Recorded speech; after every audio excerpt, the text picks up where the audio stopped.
Turns out this is what happens when you're in a coma. If you're easily scared, do not watch this. This is absolutely mental. I can't quite believe I'm saying this, but yeah, let's get into it. Being in a coma is one of the worst things that could ever happen to you, arguably. I mean, it's pretty horrific. Something that can happen to you while you're in a coma that is a million times worse, but could also happen to people who aren't in comas. There's been a lot of news stories and people on social media talking about this sort of thing, and it is crazy.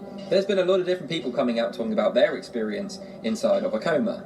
I've seen these memes popping up randomly sometimes where it's like, oh, you're at the best point in your life, and then you see the lamp. Well, what does that relate to all of this? A study was done on over 10 different patients who were in comas. Some of them didn't remember anything, a couple of them said that they could hear things around them, and the majority of them, though, said the same thing. That was that they essentially lived an entire life inside of the coma, thinking that they just lived their normal life and then woke up. To put it simply, this is the most famous story known as the lamp story. It's where a man got into an injury, he carried on with the rest of his life, got his dream job, supercars, he married, had an entire family, lived for years and years and years. One day he noticed a lamp in the corner of the room, almost glitching, and it didn't look real. He then woke up and he was laying on the playground where he got hit all those years ago, and the whole thing had just been in his mind.